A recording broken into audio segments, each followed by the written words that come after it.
Welcome back. In this video, I'm going to explain my own journey into Reiki, just to give you some context, because there's a very important lesson that lies within this story. Is that working with energy, expect nothing, because sometimes people have to get worse before they get better. And let me explain by giving you a real experience of what happened to me when I first went on this path. Now, I'd been very skeptical towards Reiki for most of my life. It'd been mentioned a couple of times to me, this universal life force energy that can help anyone, that anyone can use.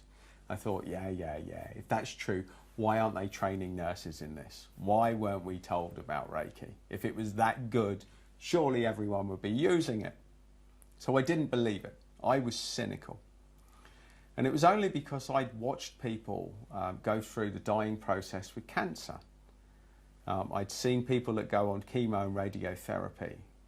Now, chemo and radiotherapy only works for about 3% of the population. For the rest, they lose their sense of taste, they lose their hair, and that can be terrible for some people. But their whole life, their quality of life disintegrates, they get ill. It just is a horrible, horrible experience.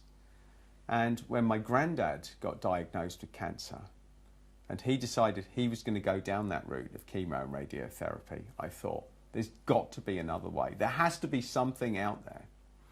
So it was only this place of complete hopelessness that even opened my mind enough to let a crack of light in, to even entertain that this stuff might work.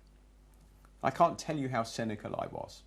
So I went along to this course, and it was a 2-day course, Reiki 1 on the Saturday, Reiki 2 on the Sunday. And there were people out there telling me you should leave 6 months or there should be a gap in between. There's a lot of people with a lot of opinions around anything energetic. That is a huge minefield for anyone out there. Everyone's got a different opinion and a lot of people are conflicting. So you have to find your own way. In this video, you'll find my way. It's not necessarily the right way, but it is my way and it's based on my experiences. So I did this Reiki course. I went in on the first day and I had this guy tell me he wasn't just a Reiki master, he was a psychic surgeon. I was like, well, what's psychic surgery? Now he explained that to me, and right then at that point, I thought I'm here with an absolute lunatic. Now, bear in mind that I grew up within the grounds of a psychiatric hospital for the first 17 years of my life. This guy seemed more lunatic than anyone I'd met in that environment. So I was cynical, and I spent the first 2 hours asking him so many questions that I got banned from asking questions after 2 hours because he said, we'll never get through the content if you don't just let us get on with it. So I was even angrier now. I sat there. We were in this tiny crammed room doing energy expansion exercises that I couldn't even expand my arms to because there were people sat either side of me really close. We were interlocking arms. I was extremely cynical. I almost didn't go in for the second day. I did go in for the second day. I met some good people there, but I still didn't resonate with the teacher. And at the end of the course, he told us, right, now go and work on yourself. Do energy work on yourself for the next 3 weeks and don't drink. Now, I was working in a nurse's home. I was working in a hospital, living in a nurse's home. We used to drink quite often.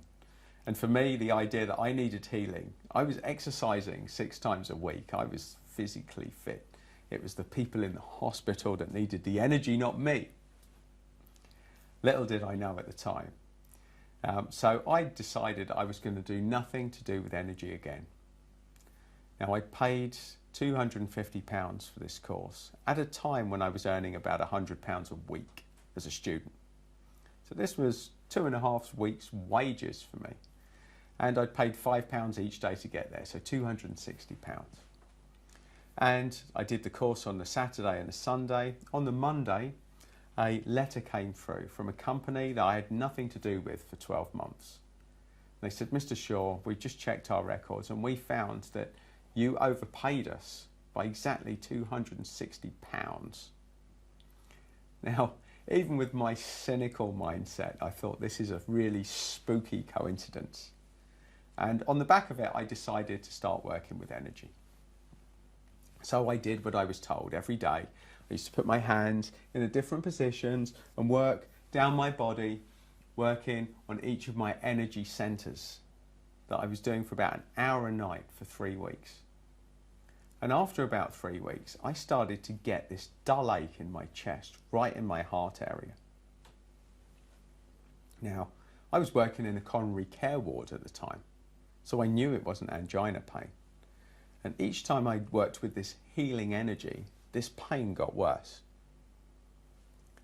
Until I felt emotional, I felt I was on the brink of tears all of the time. There was some heavy duty stuff coming up for me, and I had to cancel all my shifts because I wasn't comfortable. I didn't know what was going on. But I did know that every time I used this healing energy, I got more pain in my chest. And after 3 days, I was working with the energy, and I just had this epiphany, this experience. And it was a bit like some of the people that we'd resuscitated and brought back. Some people would talk about this experience of their life flashing before them. And I thought, how does your life flash before you in just a few seconds? And then it happened to me. And in that moment, I realized that although I was physically fit, that spiritually, emotionally, and mentally, I was in terrible shape. You know, our family, we were very dysfunctional. We never hugged each other. We never used the word love. We didn't communicate with each other outside of very superficial ways. And I realized if I died in that moment, I'd have died and no one would have known what I thought about them.